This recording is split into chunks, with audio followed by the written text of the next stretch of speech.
Today, we're going to dive into a single battle that completely changed how wars are fought. A battle where a brand new technology felt less like science and a lot more like some kind of dark magic. How can dead ships shoot like gods? Just imagine hearing that. It's what a stunned Japanese admiral asked as he watched his forces get absolutely picked apart by an enemy that shouldn't even exist. Ships they knew were sitting at the bottom of Pearl Harbor were suddenly back, and they were firing with an accuracy that was just impossible. So how'd they do it? That's the mystery we're going to solve today. Now, to really get the level of shock here, you have to understand just how confident the Japanese defenders were. On Saipan, they were absolutely convinced they had built a fortress that could never be broken. Let's set the scene. It's June 13th, 1944. On this little island called Saipan, you've got almost 43,000 Japanese soldiers dug in deep. They've made this place their own personal fortress, and they are ready and waiting for the Americans they fully expect to die on the beaches. And listen, this wasn't just them talking a big game. They'd spent months turning this island into a death trap. We're talking concrete bunkers literally built into the cliffs, massive artillery pieces hidden away in caves, and machine gun nests set up for perfect interlocking crossfire. Everything was so carefully camouflaged, their own general said it was a fortress that would break the American spirit. But when the attack finally came, that spirit wasn't just broken. It was completely erased by something they just couldn't possibly understand. Okay, so just before dawn, the American ships open up. But right away, this is different. This isn't the usual, just shell the whole island and hope for the best kind of bombardment. No. This was surgical. Every single shell landed with a horrifying precision. Take the coastal gun at Afna Point. It was perfectly hidden inside a coral cave, covered with jungle plants. It took 3 direct hits, one right after another. Just gone. Then an ammo bunker. This thing was buried 6 feet underground, had steel plates on top, and it just erupted into a massive fireball, completely obliterated. But here's the most impossible one. A command bunker, completely invisible under a fake rice paddy, was taken out by a single round of shells. They were hitting targets you literally could not see. So the question on every defender's mind was, how? How in the world could the Americans see them?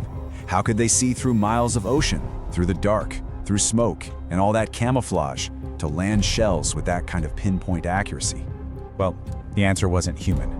It was a new way of seeing, an electronic sense that the Japanese soldiers would eventually start calling the demon eyes. It was actually called radar fire control, a totally revolutionary system that used radio waves to see things that human eyes just couldn't. It could spot a target, actually track the shells flying toward it, and then correct the aim for the next shot, all in an instant. So let me break down how this worked. When a Japanese gun fired, the American radar would pick up the flash from the muzzle. A computer would then instantly calculate its exact location. Within just a few minutes, shells are already flying back.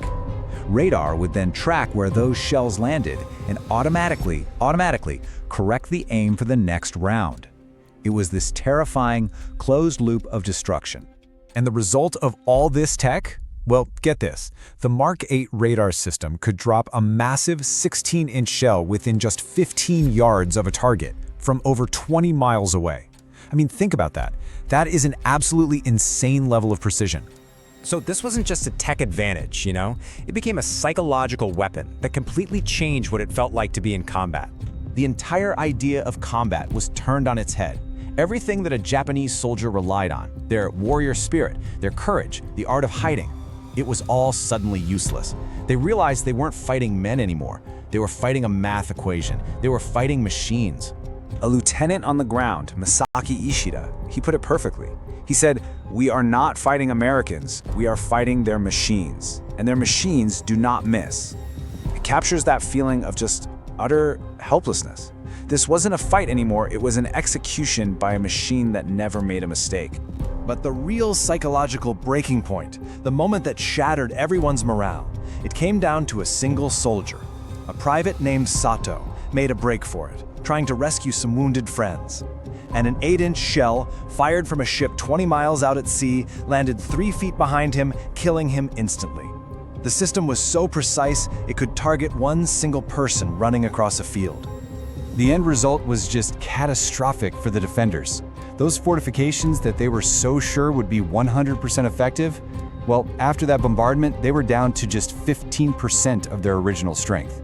And that was before a single Marine had even hit the beach.